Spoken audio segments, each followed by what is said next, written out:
Hello everyone, आज मैं आपको बेसिकली दिखाने वाला हूँ कि कैसे एक लोअर्ड कार दिल्ली में चल सकती है।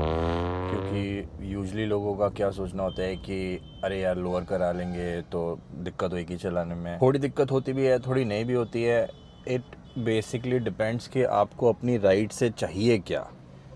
ठीक है, पहली बात तो है, अगर कोई कार लोअर करवा रहा है तो उसका एक बहुत स्ट्रॉन्ग रीज़न होगा उसके पीछे, राइट। हर कोई कार तो लोअर करवाता नहीं है। तो अगर आप कार लोअर करवा रहे हैं तो बेसिकली या तो आप एक एग्रेसिव स्टैंस देखना चाहते हैं अपनी कार का, या फिर आपको ज़्यादा ज़मीन के पास लोअर करवा के कार आपको हाई स्पीड में चलाने में मज़ा आता है।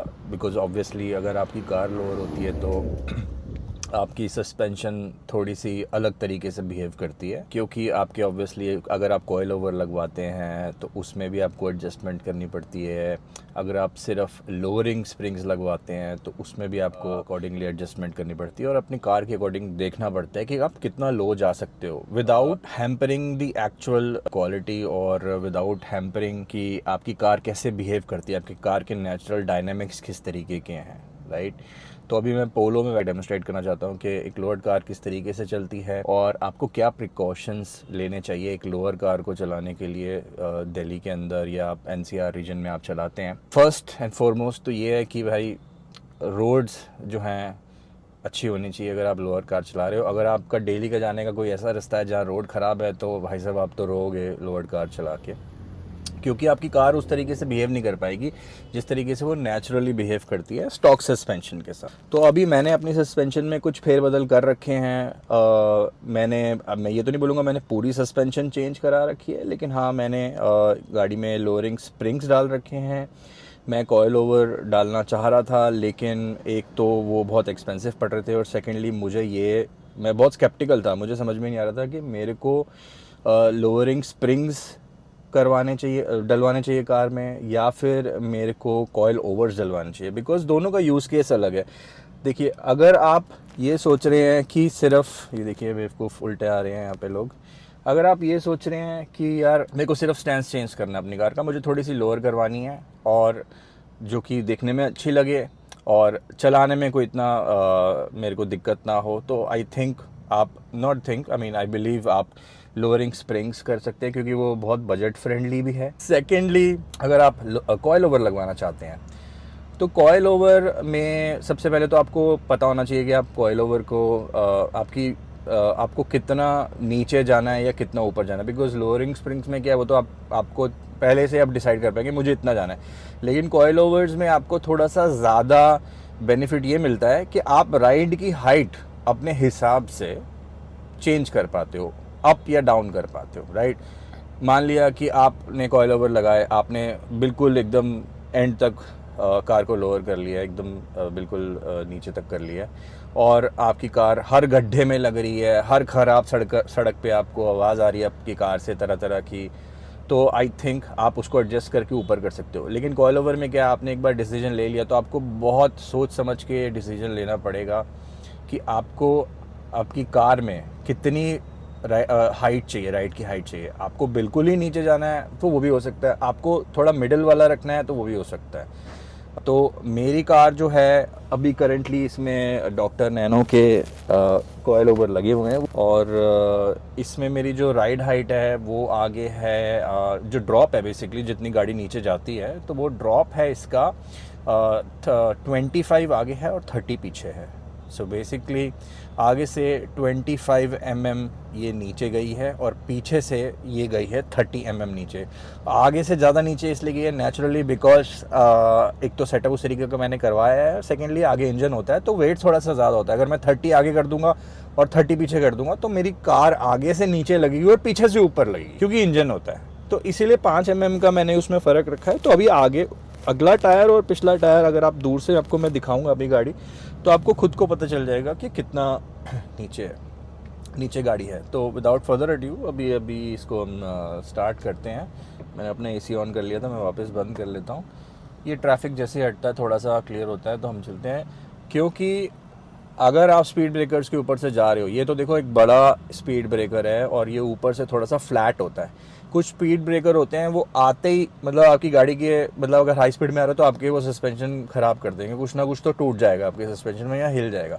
लेकिन ये वाला स्पीड ब्रेकर जो है, ये स्पीड ब्रेकर ऐसा है कि अगर आप हाई स्पीड में इस गाड़ी में आएंगे स्पीड ब्रेकर के ऊपर, तो आपकी गाड़ी बेसिकली सीधा उछल जाएगी और कुछ नहीं होना है, ठीक है। तो इस पे भी एक तरीका होता है कि कार अगर आप लेके जा रहे हो, जैसे मैं भी लेके जा रहा हूँ इसको, ठीक है। पहली बात तो है हर स्पीड ब्रेकर पे नेचुरली आपको स्लो होना चाहिए, ठीक है। तो इसको ऊपर चढ़ाने का तरीका एक तो ये है कि आप सीधा ही चढ़ा लो, क्योंकि मेरी कार उतनी ज़्यादा नीचे लोअर्ड हुई नहीं है तो इसमें अभी इतना फ़र्क पड़ता नहीं है। लेकिन अगर मैं मान लिया अभी ये 25-30 है, अगर मैं 30-35 जाता नीचे ड्रॉप में, तो मेरे को कार को थोड़ा सा टेढ़ा घुमा के ऐसे, और फिर मेरे को राइट साइड में उसको दोबारा से लेना पड़ता है स्पीड ब्रेकर को काटने के लिए। बेसिकली मेरे को एक आप मान लो एक छोटा सा एस बनाना पड़ता है इस पर्टिकुलर स्पीड ब्रेकर के ऊपर जो अभी गया है। तो उससे क्या होता है कि जैसे अगर आप कॉर्नर पे जा रहे हो, अपनी कार को कॉर्नर पे ले रहे हो, और अगर आप कॉर्नर से कार को ऊपर से लेते हो, तो आपकी कार जो है ना, अगर आप सामने से जाओगे तो सीधा बजेगी स्पीड ब्रेकर के ऊपर। लेकिन अगर आप साइड में कॉर्नर से लेके अपनी कोई सा मतलब हेडलाइट टू हेडलाइट अगर आप जा रहे हो स्पीड ब्रेकर है, मान लिया सामने स्पीड ब्रेकर है, ठीक है, और बहुत ऊंचा स्पीड ब्रेकर है, तो मैं क्या करूँगा, मैं स्लो करके कार को, अभी मेरी कार सीधी चल रही है बिल्कुल, ठीक है, तो मैं इसको थोड़ा सा जैसे मैंने लेफ्ट में किया, उसके बाद मैंने इसको करना राइट में। ये मैंने स्पीड ब्रेकर के ऊपर करना है, बहुत ही आराम से करना है और बहुत जज करते हुए कि गाड़ी ऊपर चढ़ रही है या नहीं चढ़ रही, क्योंकि अदरवाइज आपकी गाड़ी नीचे से लगेगी ही लगेगी 100%। तो आपको ये थोड़ा सा ध्यान रखना पड़ता है। लेकिन जो सेटअप मैंने करवा रखा है इसमें इतना फ़र्क नहीं पड़ता। मैं आपको सही बताऊंगा, मैं थोड़ी हल्की हाई स्पीड पे, मान लो हाई स्पीड तो नहीं बोलूँगा, 30 की स्पीड पे भी मैं स्पीड ब्रेकर के ऊपर, जैसे फ्लैट स्पीड ब्रेकर है ये वाला, मैं इसके ऊपर से गया हुआ हूँ, तो इतना कुछ फ़र्क नहीं पड़ता है, क्योंकि अभी भी टायर्स के अंदर बहुत सारा रूम है कि कार को मतलब टायर को अच्छी खासी जगह है अभी भी कि वो ऊपर नीचे सस्पेंशन के साथ जा रहा है। क्योंकि देखो सस्पेंशन तो चेंज नहीं हुई है, सस्पेंशन वही है, राइट। मैंने थोड़ा बहुत फेरबदल किया हुआ है ताकि मेरी कार लोअर रहे, तो मैं अभी आगे चल के आपको दिखाऊंगा। और दूसरा ये कि यार देखो, राइड क्वालिटी में फ़र्क तो पड़ता है, ठीक है। अगर मानते हो आपको बहुत कुशन वाली राइड चाहिए, आपको अच्छा लगता है कि यार मैं बहुत कुशन वाली राइड चलाऊँ, मेरे को झटके ना लगे रोड के, तो भाई साहब आप लोअर बिल्कुल मत करो, क्योंकि आप लोअर कराओगे आपकी गाड़ी में झटके लगेंगे ही लगेंगे ख़राब रोड के ऊपर। क्योंकि मैं एक बात बोलूँगा कि इसका एक रीज़न होता है, वो ये है कि देखो स्टॉक सस्पेंशन में और जो आप सस्पेंशन चेंज कराते हो, अपनी हाइट को लो करते हो, उसमें फ़र्क क्या होता है। क्योंकि देखो फ़र्क सारा इतना है कि आपकी कार जो है वो कंपनी से ट्यून होके आ रही है, सस्पेंशन उस तरीके की है, उन्होंने राइड को ड्रॉप उतना किया हुआ है जितना में वो सबसे अच्छा परफॉर्म कर सके, ठीक है। लेकिन यहाँ पे अगर मैं आपको दिखाना चाहूँगा कि देखो मैंने अपनी गाड़ी लोअर कराई थी क्योंकि मुझे एक एग्रेसिव स्टैंस चाहिए था। मेरे को चाहिए था कि मैं थोड़ा सा हाई स्पीड पे कॉर्नरिंग अगर करूँ तो मेरी गाड़ी स्किड विड ना करे, बैलेंस अपना ना खोए। तो अगर आप कार लोअर करवा लेते तो ऑब्वियसली आपकी कार में बॉडी रोल जो होता है वो कम हो जाता है। तो बॉडी रोल कम होने से ऑब्वियसली आपकी कॉर्नरिंग की स्पीड बढ़ जाती है, स्टेबिलिटी बढ़ जाती है कार की। तो इस वजह से मैंने कार लोअर करी थी।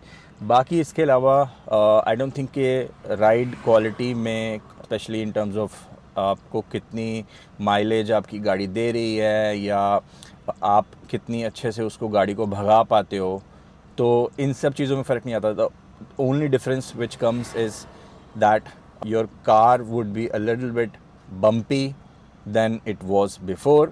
पोलो में मुझे इतना फ़र्क नहीं पड़ा क्योंकि इसकी सस्पेंशन पहले से ही स्टिफ थी काफ़ी ज़्यादा, तो ये ऊपर इतना ज़्यादा इसमें बॉडी रोल था ही नहीं।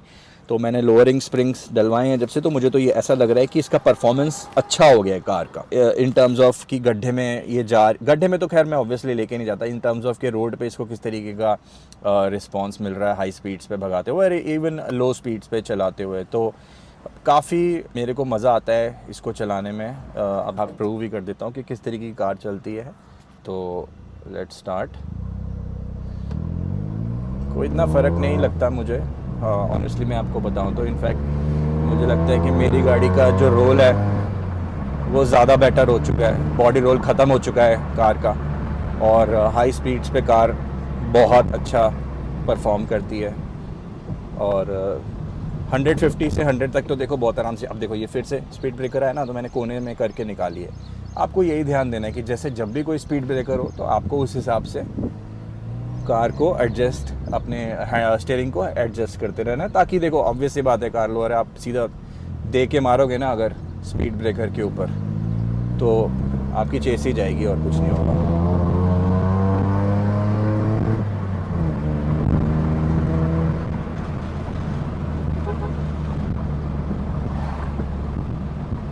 तो मेरे हिसाब से चलाने में सिर्फ ये फ़र्क है इसमें कि बम्पी है राइड, और दूसरा स्पीड ब्रेकर पे मेरे को थोड़ा सा बचा के गाड़ी को निकालना पड़ता है।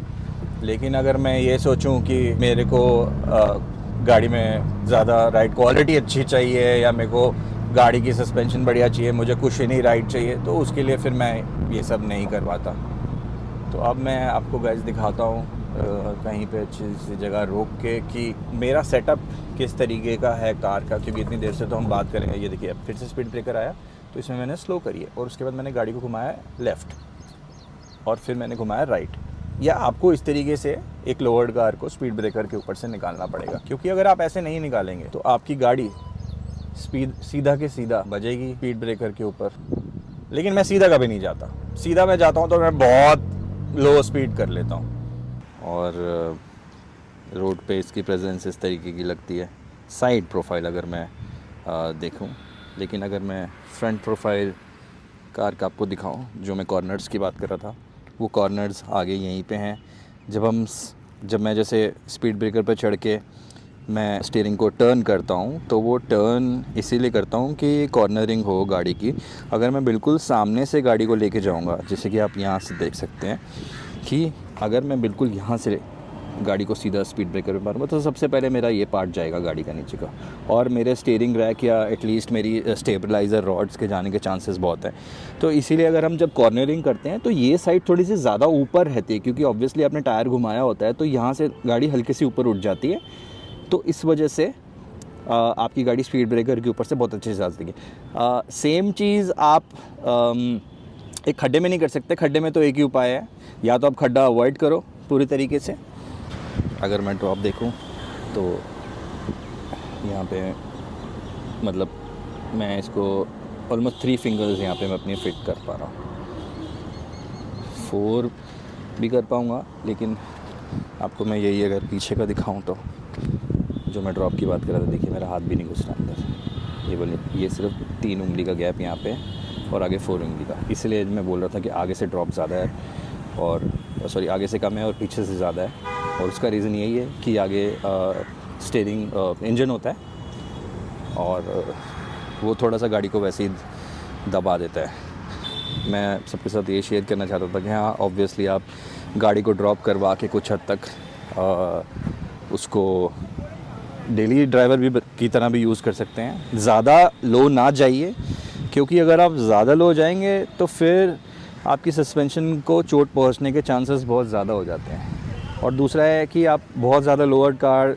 दिल्ली एनसीआर में, या आई थिंक इवन कहीं पे भी आप इतना नहीं चला पाएंगे ऑन अ डेली बेसिस, क्योंकि पोलो एक ऐसी कार है जो हाईवे पे भी अच्छी चलती है और सिटी रोड्स पे भी अच्छी चलती है। गाड़ी की पकड़ बहुत ज़बरदस्त है, और परफॉर्मेंस तो सब लोगों को GT SI का पता ही है। तो हाँ, आप लोग भी लोअर करा सकते हैं। किसी को कुछ क्वेश्चन हो, कुछ पूछना हो कि लोअर कहाँ से करानी है, कैसे करानी है, लोअरिंग स्प्रिंग्स कहाँ से लेने हैं, कॉल ओवर्स कहाँ से लेने हैं, तो मेरे को आप लोग कांटेक्ट कर सकते हैं, मैं आपको बता दूंगा। और जो मैं लोअरिंग स्प्रिंग्स दिखाना चाह रहा था वो ये देखिए, यहाँ पे आपको दिख जाएंगे। यहाँ से आपको लोअरिंग स्प्रिंग्स दिख जाएंगे। ये लोअरिंग स्प्रिंग्स होते हैं कार के।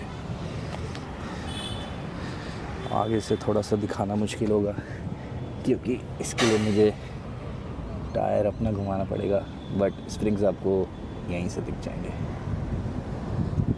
तो guys, yes, everyone can drive a lowered car in Delhi NCR or in their own city, so do not hesitate and keep revving, keep enjoying, and drive safe. Bye bye.